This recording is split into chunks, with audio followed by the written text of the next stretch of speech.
네, 안녕하세요. 네, 오래간만입니다. 네, 정말 번개탄 TV 또 녹화를 하면서 한 달 한 달이 이렇게 빨리 가고 있다라는 거를 또 체험하고 있고요. 여러분들과 함께 나누게 돼서 너무 좋은 것 같습니다. 지난달에는 우리가 예배에 대해서 나눴는데 오늘은 한번 성전에 대해서 한번 좀 나누어 보도록 하겠습니다.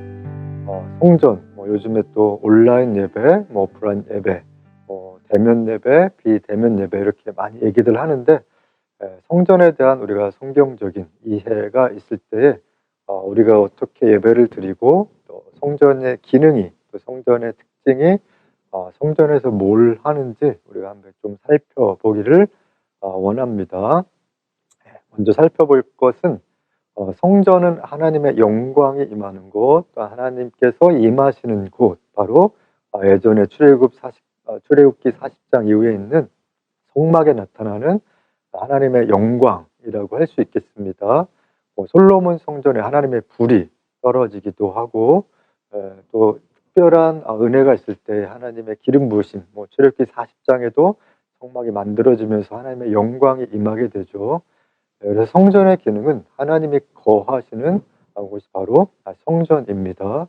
그런데 혹시 예루살렘 성전이 언제 멸망했는지, 언제 어려움을 겪게 됐는지 혹시 기억나시나요? 네, 기억나시는 분, 이제 기억나시겠죠? 주전 586년, BC 587년, 6년이라고 하는데 대부분 BC 586년에 예루살렘 성전이 멸망하면서 그렇다면 이 사람들이 나는 어디서 예배를 드릴 것인가 라는 고민 가운데 있게 됐습니다. 이러한 기능이 이제 나중에 회당으로서의 역할, 또 그런 장소로 변하게 되는 것을 볼 수 있었듯이 주전 586년 이후에 많은 유대인들이 어려움을 겪게 되죠. 그리고 에스겔서 같은 경우에 보면은 48장까지 있는데 24장까지 하나님의 심판에 대한 메시지들을 이야기하고 있습니다. 그런데 그 이후에 에스겔이 환상을 보면서 특별히 새로운 성전의 회복에 대해서 보는 것을 볼 수 있습니다.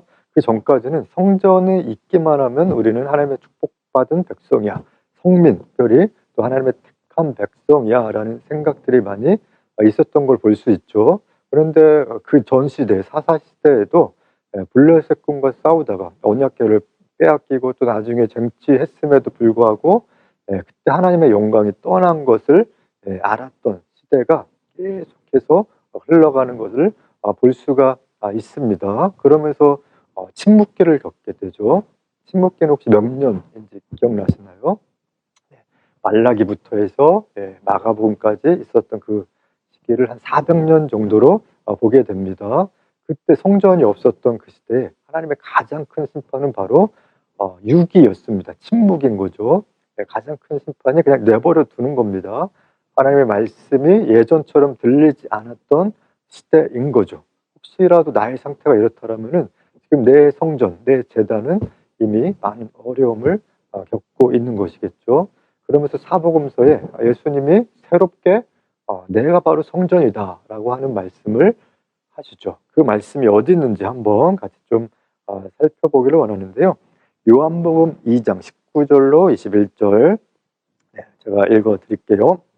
예수께서 대답하여 이르시되 너희가 이 성전을 헐라 내가 사흘 동안에 일으키리니까 유대인들이 이르되 이 성전은 46년 동안의 지었건을 네가 3일 동안에 일으키겠느냐 하더라. 그러나 예수는 성전된 자기 육체를 가리켜 말씀하신 것이라. 그러니까 예수님 자신이 성전이다라고 말씀하시면서 죽었다가 사흘 만에 다시 부활하실 것이다 라고 말씀하시죠. 요한복음 1장 14절에서는 말씀이 육신 가운데 거하심에 라는 표현이 있거든요. 성육신, 말씀 가운데 거하셨기 때문에 성전으로 우리 가운데 임하신다라고 말씀을 하고 있습니다. 그러면서 또 예수님이 말씀하신 내용이 한 군데 더 있죠. 성전. 예수님이 특별히 화를 그렇게 많이 내시지는 않지만 한 번 정말 심하게 내신 적이 있으시죠. 성전에서 매매하는 자들, 또 비둘기 팔고 소 팔고 양 파는 그런 자들에게 있어서 이것이 성전에서 너희는 뭐하냐라고 하면서 성전은 바로 기도하는 집이어야 된다라고 말씀하고 계시죠. 예수님의 정의는 성전은 기도하는 집이죠. 네, 마태, 누가, 요한복음에서는 기도하는 집인데 마가복음 한번 또 살펴보실까요? 마가복음 11장 17절입니다.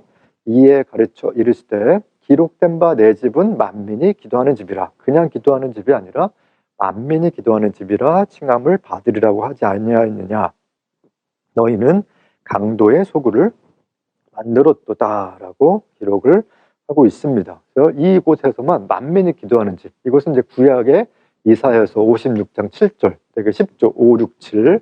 이거 외우시면 좋을 것 같은데요. 마가복음, 이사야서 56장 7절에도 동일하게 만민이 기도하는 집이라고 표현합니다. 이건 두 가지 의미가 있는데, 첫 번째로 만민을 위해서 기도하는 집입니다. Pray for the nations. 그래서 만민을 위해서, 열방을 위해서 기도하는 집이 성전이 되어야 된다라고 말씀하시죠.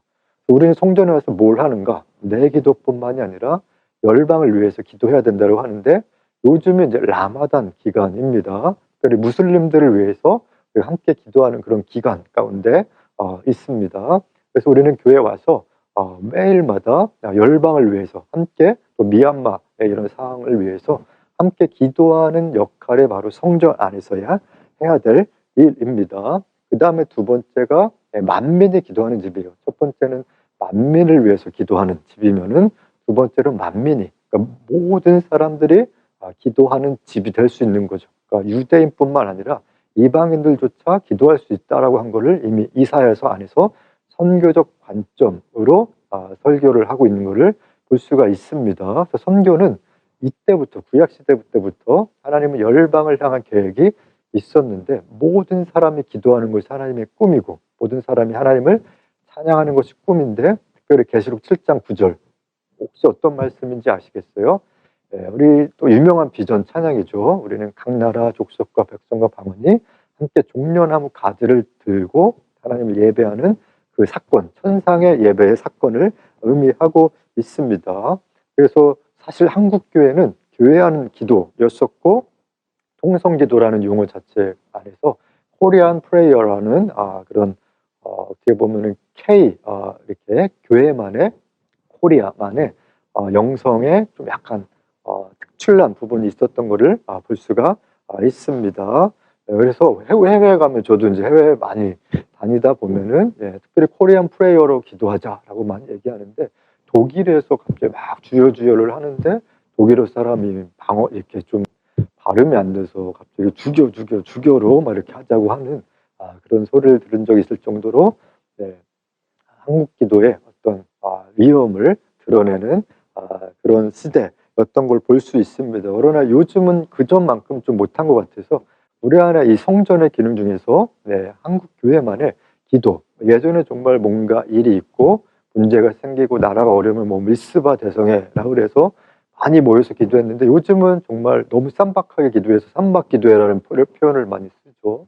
그냥 뭐 5분, 10분밖에 기도 안 하고, 기도의 시간, 내용 다 중요하지만은 예전에 정말 전심으로 많이 기도했던 것과는 달리 요즘에는 정말 짧게 기도하고 내일 하고 하는 그런 성전의 기능이 약화된 모습을 볼 수 있습니다. 이것이 왜 중요하냐 하면, 예수님이 성전이 이런 곳이다라고 얘기했기 때문에 중요한 것이죠. 그래서 교회는 성전은 특별히 기도하는 집입니다. 근데 우리는 또 이제 청소년들은 또 이런 얘기를 많이 하죠. 하나님이 나를 이렇게 잘 알고 계신데 왜 내가 기도해야 되죠? 어른들도 혹시 이렇게 새로 오신 분들은, 새가족분들은 그런 질문을 많이 하시는데, 이것도 우리가 에스겔서를 통해서 알 수 있습니다. 이것도 읽어드릴게요. 에스겔서 36장 33절에서 36절의 말씀. 주 여호와께서 이같이 말씀하셨느니라. 내가 너희를 모든 죄악에서 정결하게 하는 날에 성읍들에 사람이 거주하게 하며 황폐한 것이 건축되게 할 것인즉, 전에는 지나가는 자의 눈에 황폐하게 보이던 그 황폐한 땅이 장차 경작이 될지라. 좋은 얘기를 하시는 거예요. 예전에 황폐했는데 지금 경작이 되고 좋은 땅이 될 것이다. 사람이 이르기를 이 땅이 황폐하더니 이제는 에덴 동산같이 되었고 좋은 땅이 된 거죠. 황량하고 적막하고 무너진 성읍들의 성벽과 주민이 있다리니, 아무도 없는 그 장소 안에 이제 회복이 되어져서 주민이 오게 되고, 너희 사방에 남은 이방 사람이 나 여호와가 무너진 곳을 건축하며 황폐한 자리에 심은 줄을 알리라. 나 여호와가 말하였으니 이루리라. 아주 좋은 약속의 말씀을 하십니다. 이것을 취하는 게 믿음인데, 근데 36절까지 이런 약속의 말씀을 주시면서 37절에 그렇다면 우리가 뭘 해야 되는가? 37절 여기서 중요한 말씀입니다. 주 여호와께서 이같이 말씀하셨느니라. 그래도 이스라엘 족속이 이같이 자기들에게 이루어 주기를 내게 구하여야 할지라. 그래도라는 표현을 하고 있습니다. 그래도라고 나왔다라는 것은 뭔가 앞쪽에 내용이 있는데 그래도 뭔가 해야 된다. 뒤쪽에 내용을 해야 된다라는 건데 하나님께 구하여야 된다. 그래서 마태복음에 나온 구하고 찾고 두드리는 것은 이미 구약에서부터 등장합니다. 구약에서는 특별히 간절한 기도 엄청 많이 이렇게 강조를 하거든요. 구약에서의 구원은 문제에서의 해결을 의미합니다. 지금의 신약의 구원과는 좀 다른 개념인데 문제에 대한 해결인 거죠. 그 도구가 바로 간절한 기도였던 것을 볼 수 있습니다. 그래서 우리는 기도라는 것을 성전에 들어가기 전에는 그냥 물음표를 가지고 과연 하나님 이루실까? 내 삶에 왜 어려움이 있을까라고 고민하며 나아가다가 나올 때는 하나님의 음성을 듣고 감탄사를 하면서 정말 이래서 이런 일이 있구나. 내가 기도 응답이 안 돼도 하나님 이런 뜻이 나에게 있구나라고 우리가 변해져서 나올 수 있다라는 것입니다. 요즘에 또 브레이슬것의 용감한 형제 그 대표분이 정말 새벽 기도를 5년 이상 했다라고 하는데 정말 대단한 또 도전인 것 같고요. 우리 안에도 사실 그런 도전들, 우리가 직장에 다니면서 또 아무리 피곤할지라도 또 학교 생활하면서 피곤할지라도 기도 생활을 계속 해야 되는 이유는 성전은 기도하는 집이기 때문에 그렇습니다. 그래서 사무엘이 이스라엘 백성을 향해서 사무엘상 12장 23절에 나는 너희를 위해서 기도하기를 쉬는 죄를 결탄코 이렇게 범하지 않겠다라고 말씀하고 있습니다. 기도하기를 쉬는 죄, 너희를 위해서 이것은 중보가 되겠죠. 기도하기를 쉬는 것이 죄다라고 말씀합니다. 구약과 신약은 항상 연결이 되어지고 있습니다. 그래서 바울은 데살로니가전서 5장 16절 18절로 항상 기뻐하고 쉬지 말고 기도하고 범사에 감사해야 된다. 이것이 너희를 향한 하나님의 뜻이라고 말씀하고 계시죠. 우리가 맨날 하나님의 뜻을 물어보죠. 하나님의 뜻을 어떻게 알 수 있을까요? 나에게 맞는 대학이나 내가 원하는 과가 어떤 것이 있습니까? 아니면 나에게 맞는 이성 친구는 어떤 사람일까요? 라고 질문하지만 기본적인 하나님의 뜻이 바로 항상 기뻐하고 쉬지 말고 기도하고 범사에 감사하는 것이다라고 말씀을 하고 있습니다. 이것이 예수님의 성전에 대한 개념이면서 바울이 또 성전에 대해서 이렇게 말씀하시죠. 고린도전서 3장 16절 너희는 너희가 하나님의 성전인 것과 하나님의 성령이 너희 안에 계시는 것을 알지 못하느냐. 단도직입적으로 너희가 하나님의 성전이다 라고 말씀하십니다. 그래서 성전, 내가 성전이기 때문에 사실 구약시대의 성막은 완전 거룩함이었습니다. 근데 내 안에 그렇기 때문에 거룩하게 살아야 된다. 성령님은 고린도서 1장 21절 21절에 우리 마음 가운데 거하신다 라고 얘기하고 계시죠. 그래서 내가 하나님의 뜻을 알 수 있는 거예요. 왜냐면 내 안에 성령님이 계시기 때문에 내가 어느 길로 가야 될지 주께 말씀하면서 나아갈 수 있는 것입니다.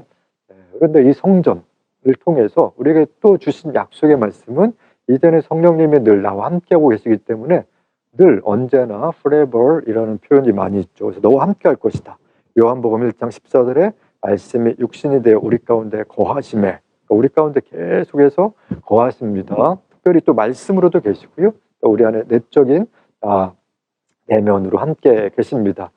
그래서 이 말씀을 매일 읽고 묵상하는 것이 하나님과 함께 동행하는 삶의 핵심이 되는 거죠. 요한복음 14장 16절은 내가 아버지께 구하겠으니까 또 다른 보혜사를 너희에게 주사 영원토록, 여기도 영원토록 너희와 함께 있게 할 것이다. 그러니까 성령으로 함께 하실 것이다 라고 하고 계십니다. 또 듣고 계시는 여러분, 또 전하는 저에게도 지금 성령으로 영원히 함께 하고 계신 것입니다. 마태복음 28장 대위임력이죠.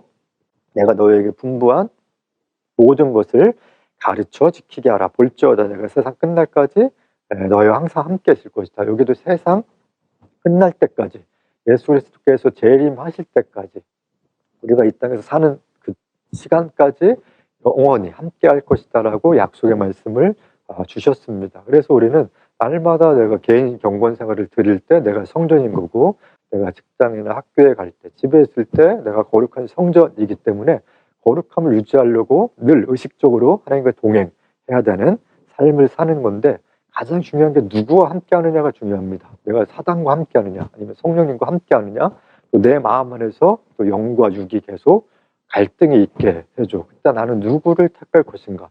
하나님 아버지의 마음을 택할 것인가? 아니면 원수의 마음을 택할 것인가는 나의 의지, 자유의지를 주셨기 때문에 내가 결정해야 되는데, 내가 하나님께 도와달라고 요청할 때마다 성령님께서 은혜를 주셔서 이길 수 있게 하는 겁니다. 그래서 그 성전, 내 안의 성전에 날마다 일어나자마자 하나님의 임재하심과 하나님의 영광과 하나님의 불이 떨어지는 사건이 있을 때 하루를 승리할 수 있는 것입니다.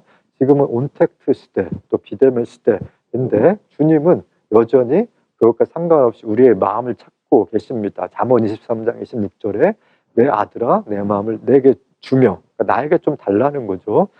이 말씀은 되게 도전이 되는데, 저도 내 마음을 매일매일 하나님께 드리려고 노력하고 있습니다. 그래서 하나님은 우리가 늘 거룩한 성전으로 하나님과 늘 교제하길 원하십니다. 비대면 시대지만 하나님과는 늘 성령으로 교제할 수 있기 때문에 언제든지 내가 그냥 지금 즉시 하나님을 만나고 싶으면, 예전에는 언약궤까지 또 이렇게 제사장을 통해서 드렸다라면 아무나 또 들을 수 있는 게 아니죠. 뜰이 있고 또 성소가 있고 지성소가 있는데, 요즘에는 즉각적으로 예수 그리스도의 보혈의 피, 또 십자가의 능력, 부활의 은혜로 누구든지 예수 그리스도를 주라고 부르는 사람은 교제할 수 있는 특권을 주신 것입니다. 그래서 지나갈 때도 기도할 수 있는 거고요, 지나갈 때도 하나님과 교제할 수 있는 것입니다.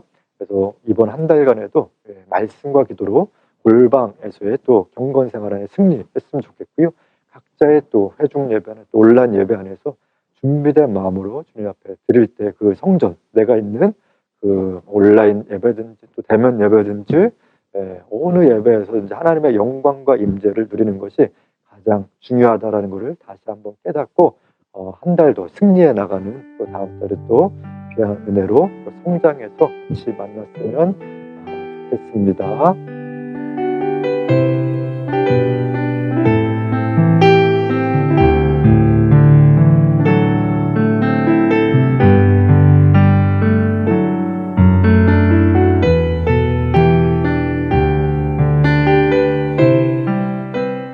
오늘은 성전에 대해서 좀 알아봤는데요. 구약 시대에서부터 출애굽기 안에 나타난 하나님의 영광, 그것이 또 솔로몬 성전에서 하나님의 불로 떨어지면서 BC 586년에 예루살렘 성전의 멸망과 함께 이스라엘 백성은 성전 자체를 우상화했었죠. 그럼에도 하나님의 영광을 느끼지 못했던 그들이 나중에 선지자들을 통해서 또 하나님께 돌아오는 사건이 있게 되고, 신앙 안에서는 예수님 자신이 성전이시다라고 하시면서 성전 안에서 해야 될 일은 바로 만민을 위해서 또 만민이 기도하는 집이라고 명시하셨고요. 그 다음에 바울은 우리가 거룩한 성전이다, 그 다음에 사복음서에 나타난 말씀들을 통해서 우리는 늘 성령님과 동행하는 거룩한 성전이 되어야 된다라고 말씀하고 계십니다. 창세기부터 계시록까지 성전의 개념은 무엇인가, 계시록에 들어가서는 새하늘과 새 땅 안에서 하나님 어떻게 예배할 것인가에 대한 기록들이 있습니다. 그래서 올해 일독을 하시면서 성전 중심의 말씀을 한번 읽어보시는 것을 이렇게 권면해 드리고요. 또 우리가 되면 뵙겠습니다. 우리가 또 5월달에 가정의 달에 함께 뵙겠습니다.